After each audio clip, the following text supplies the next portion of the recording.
Hi, Steve White, Steve White's 89. Well, I just watched a really interesting documentary on John Wayne Gacy.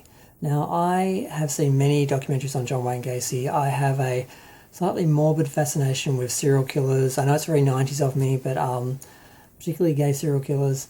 And I have watched a lot of documentaries on John Wayne Gacy, and I've never really been affected the same as I was by this one. This one's from Netflix. I didn't watch it on Netflix because I don't have Netflix. But it was a Netflix three-part series. The first part goes for 65 minutes and the second two are 1 hour, so it's over 3 hours of content. And it's called Conversations with a Serial Killer, the John Wayne Gacy tapes. And it was put together through, I think, about 60 hours of tapes that were recorded from November 1979 to April 1980 by members of Gacy's defence. And yeah, they've been put together. They haven't been shown before. And I think it's about 60 hours worth of conversation. It gives a lot of insight into him. And even though he was lying most of the time and he's trying to reposition himself as a victim and so forth, you still got a lot of insight into him and his life, because he talked also a lot about, his life outside of these incidents and these crimes. So it's fascinating. And the first part is pretty much about his early life and starting to kill. The second part is the bulk of this sort of killing. The third part is more about him being caught and the trying to identify the victims and that. And they also talked to a few people that had close encounters with him, which between the interviews with him talking, and they had video of him talking when he was in prison the first time as a cook and stuff, and things I hadn't seen before.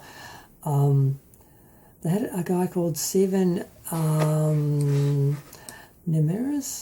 Nemeres, and he was from Waterloo, Iowa, and he wasn't the only person who told his story, but I just really felt his story. I felt like he painted a really vivid picture, and I felt like what it would have been like to have just been stuck with this guy, and just the fear and so forth he must have felt. It was really, he had no he was really honest with the story and just how vulnerable he was as a boy, and how much it affected him. And there's other people who talk about their experiences with him as well. And one of the other ones who was very affecting was Patty Vasquez, who was the sister of Michael Bonin, who was the kid who kind of cracked the case in a way, open, because he was a good kid. He went missing, and fortunately, I won't spoil it. Basically, if you haven't seen it, you don't know the story. His case sort of helps to catch the killer. But I really was watching the interview at the end with Patty, and I don't know why, but somehow this documentary actually got me to see his victims as humans. I know that sounds bad, but there's so many of them. There's 33 of them, and there was so much of the crimes and the incidents. You get caught up in what he did and how he did it. Even if you think about what he did to them, you're still thinking about them in terms of being victims.